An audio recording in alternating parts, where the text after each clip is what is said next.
Okay, for number 1 here, we have a 4.5 kilogram uniform cube with dimensions 0.08 sitting stationary on a rough surface as shown. The horizontal force of motion is more than 40 newtons is applied to the bottom edge of the cube. It will begin to slide. It says a 39 newton force is applied to the cube 0.04 meters above the rough surface. Part A, it says draw an extended free body diagram for this cube. Okay, so there's my cube.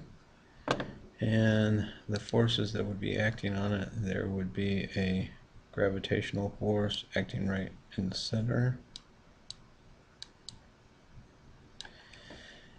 There would be a support force acting right from the floor.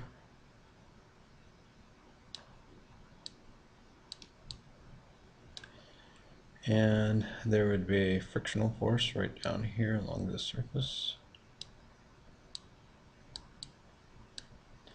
And there would be a push force that's right here halfway up.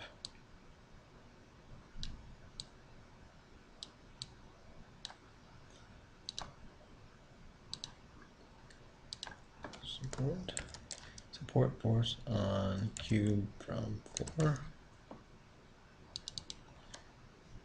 Weight force on cube from earth.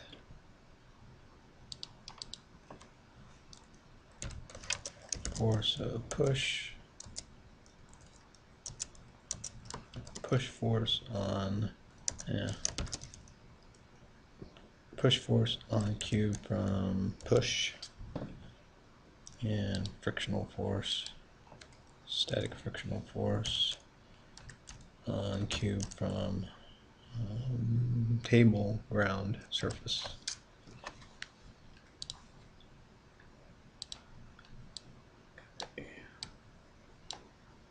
And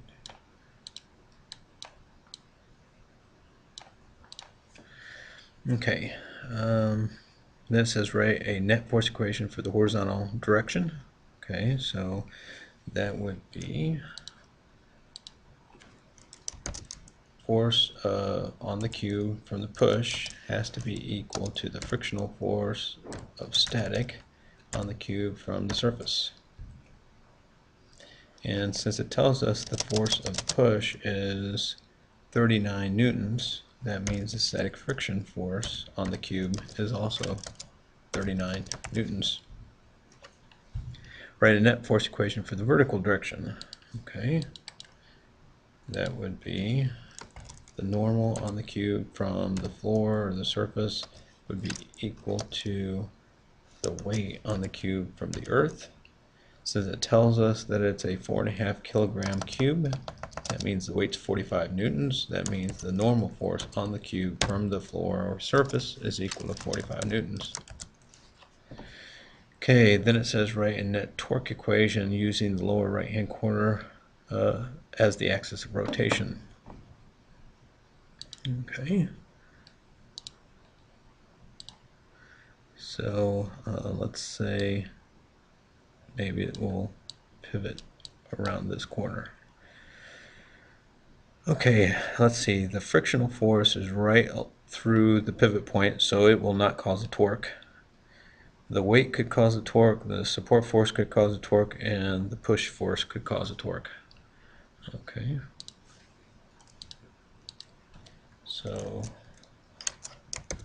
net torque would be equal to the torque from the weight minus the torque from the push minus the torque from the support force. Notice the support force is up. It's going to cause a counterclockwise rotation, or it's going to be a clockwise rotation. The person is pushing this direction, which could cause a clockwise rotation, and the weight would cause a counterclockwise rotation. Let's see, this would be equal to the weight force, which is 45 newtons, times the distance, which would be 0.04 meters, minus, it's a 39 Newton force times 0.04 meters minus the support force, which is also 45 newtons, times, at first, the support force is right through the center, so times 0.04 meters.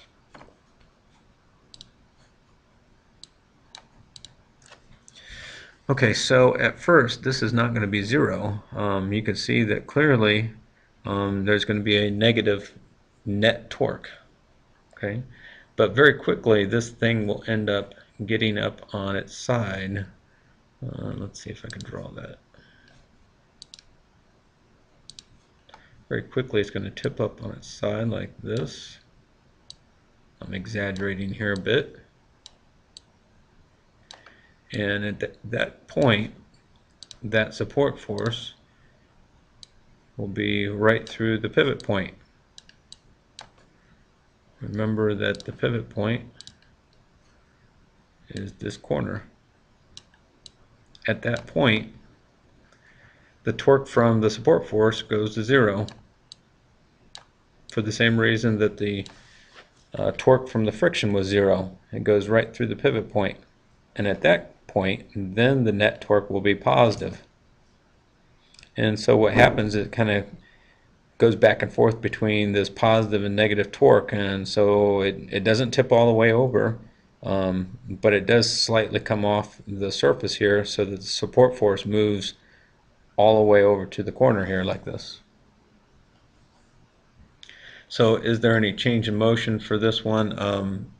There would be no change in motion. It's not going to tip over.